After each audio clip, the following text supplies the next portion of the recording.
Alright, today I will be talking about the Ministry of Ungentlemanly Warfare. This is a new war film by Guy Ritchie, a director that I really liked.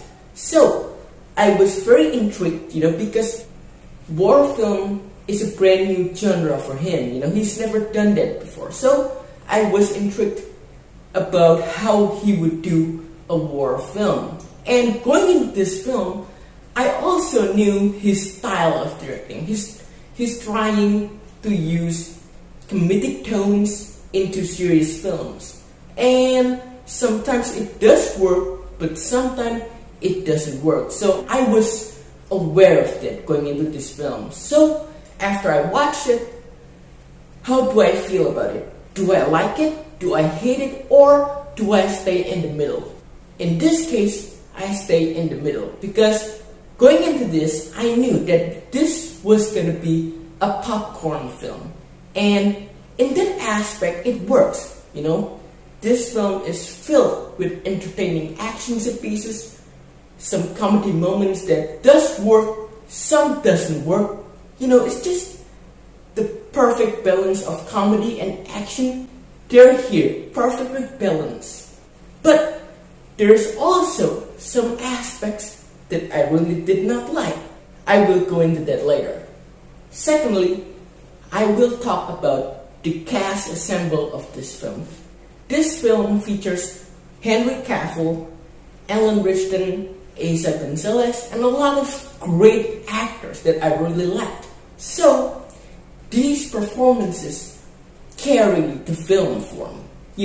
Henry Cavill, maybe in this film, this was his best performance because he really tried to get out of that Superman persona, and I think he did it. This is a brand new, unique character that he has never played, and I think his acting here helps, because his delivery of the comedic dialogue really lands here. There is some comedic dialogue that works and some doesn't. So overall, the cast of this film carried the film for me, and it elevates the entertainment factor even more. And let's talk about the action, because this is an action film. Well, in the action department, I think it was let down, because when you see the film, most of the action sequences take place in the same pattern, because they are too easy. This mission right here is too simple, it's too easy, and it's too quick, because the enemies doesn't even respond to their attacks. They're just here to get killed. And I don't like that. Even though this is a fun film, it is fun. But when the enemies are dummies, I don't like that, They don't even respond to the attacks, And that doesn't really seem right to me.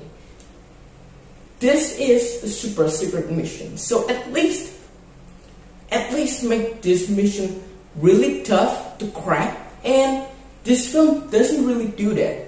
The mission just flow easily without any threat, without any suspense, and without any intensity, even though this was a comedy film. But I was expecting a little bit more of the seriousness in the tone of the film. And I also see some similarities to Inglourious Basterds, the Quentin Tarantino film, which I really liked.